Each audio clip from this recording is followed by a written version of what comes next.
El Gobierno de Canarias pretende alcanzar una tasa de escolarización del 33% en menores de 0 a 3 años y para lograrlo se han planificado 1.857 nuevas plazas a crear en esta legislatura.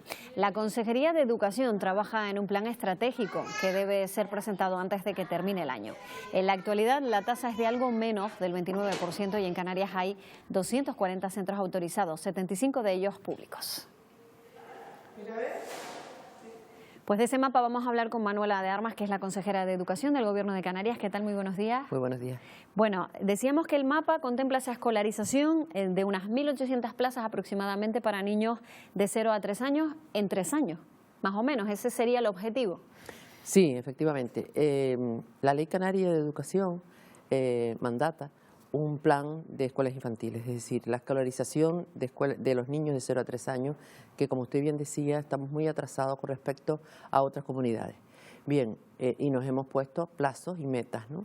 Entendíamos que nosotros como mínimo, si lo pasamos mejor, en el año 23 tendríamos que tener como mínimo el 30% de plazas necesarias para acoger a toda esa población infantil de 0 a 3 años en escuelas infantiles.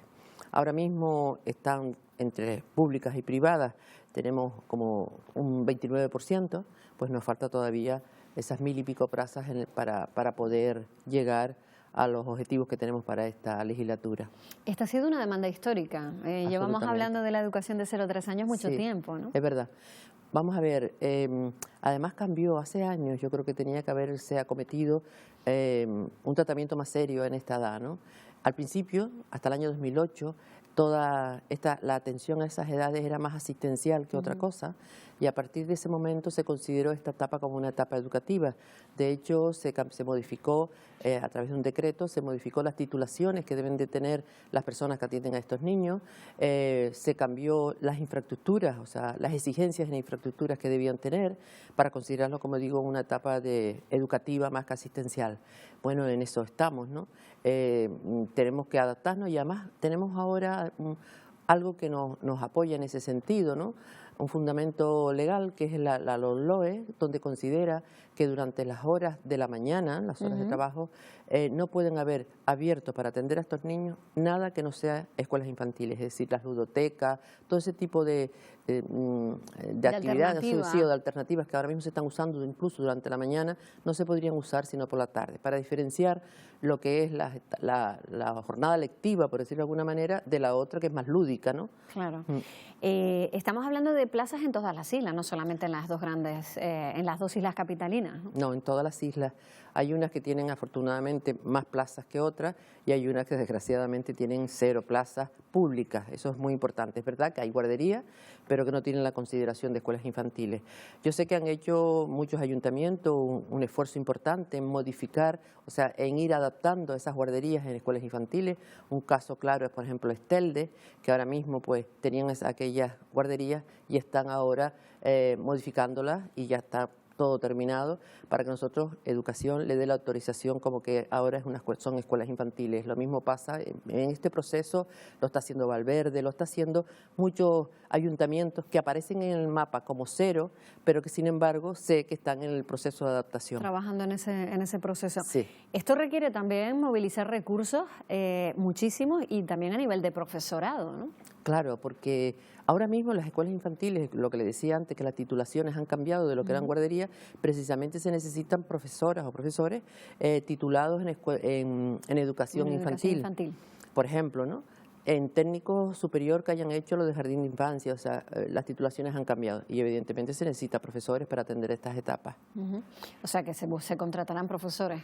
Claro, sí, seguramente. Lo que sí está por definir en ese plan son si vamos a compartir las competencias con los ayuntamientos, que yo soy partidaria a priori de que sea así.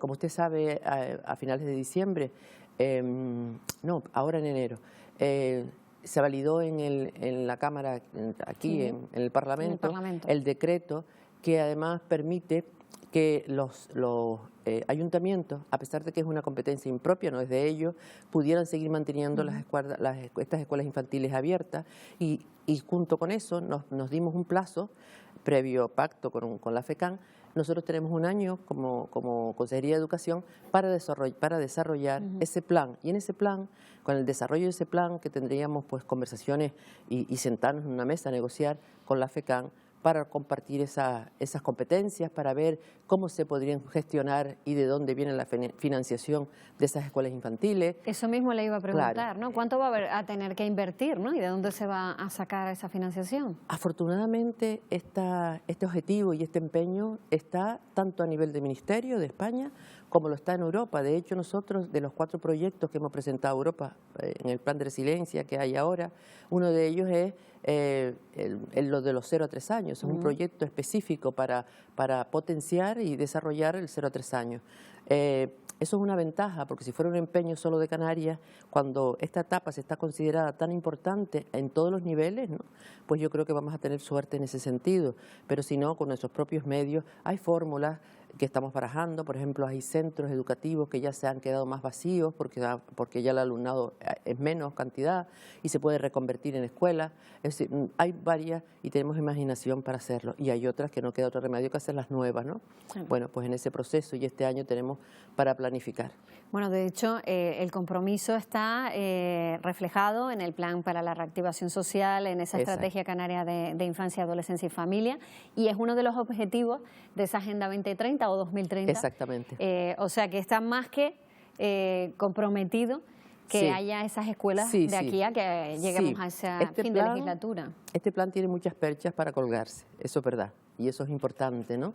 Porque ya le digo, cuando es un empeño de nosotros solos, siempre nos quedamos más huérfanos. Cuando vemos y todo el mundo reconoce que esta etapa no es asistencial, sino es educativa y que es muy importante para el futuro de la vida de esos niños y niñas que empiezan pronto su escolarización, si eso está demostrado y todos apostamos por eso, yo creo que es mucho más fácil sacar para adelante este plan. Eso va a contribuir también a la conciliación familiar, ¿no? Sí. Porque estamos hablando de que no es lo mismo tener que atender a los hijos trabajando al mismo tiempo. Incluso para las mujeres va a ser una ventaja, que son las que ahora mismo siguen teniendo la mayor carga en las familias, ¿no? Sí, no cabe duda. Nosotros ponemos en primer lugar que es una etapa educativa que va a ayudar a la equidad en todos los sentidos, yo creo que la educación es una herramienta clave para llegar a ser igual, para la igualdad. Y yo creo que en todos los sentidos digo, porque no solamente es que este niño tenga las mismas oportunidades que otros, que sus familias o donde viven no tienen las condiciones. Digo que no solamente se cumple con ese objetivo es fundamental y está por encima de cualquier otro. Pero el siguiente, desde luego, es el que usted comenta, ¿no? La conciliación de esos padres, de su trabajo, con la crianza de sus hijos. No el mapa es accesible a todo el mundo, ¿no? Se puede consultar a través de la web, de la Consejería de Educación, lo puede ver cualquiera. Sí, esto es un diagnóstico que nos dice, porque es clave, lo primero que tenemos que hacer cuando vamos a atender algo es saber dónde estamos, hemos hecho ese diagnóstico, que es obligado, y ahora seguimos desarrollando en función de lo que nos dice ese diagnóstico. Bueno, al margen de la escolarización de 0 a 3 años, hemos estado todos atentos desde que comenzó el curso. Siempre que viene se lo preguntamos. ¿Cómo va esa evolución en los centros de los casos COVID? La verdad es que teníamos mucho miedo. Ha sido uno de los sitios donde más seguros se han sentido los escolares, también sus padres. ¿Cómo se está desarrollando el curso? Vamos a ver, es verdad que los centros son sitios seguros y lo hemos demostrado, se ha demostrado durante todo este tiempo, desde la pandemia, desde que nos llegó la pandemia y desde el inicio del curso, ¿no? Pero no cabe duda que no es un búnker cerrado. Estos niños se relacionan con sus familias, evidentemente, sus profesores y con todo, ¿no? Entonces, lo que pase fuera de los muros de los centros influye, no cabe duda, de lo que pasa dentro, ¿no? Y desde luego ha aumentado, ¿no?, los casos, pero desde luego no son ni escandalosos, ni muchísimo menos. Son casos que van a la par de lo que está pasando fuera, como digo, pero que están... Y además, mire, lo importante no solamente es que no se contagien, porque eso es muy complicado, lo importante es atenderlo en el momento adecuado, es decir, cortar cuando un contagio aparece, y eso está funcionando muy bien. Ahora mismo en Gran Canaria había un centro que tenía, se detectaron contagios en los ciclos formativos de ese centro, ¿no? no en el resto de enseñanza, sino ciclos conformativos, que además están ubicados todos en una misma planta. ¿Qué se ha hecho? Cerrar la planta completamente, ¿sabe?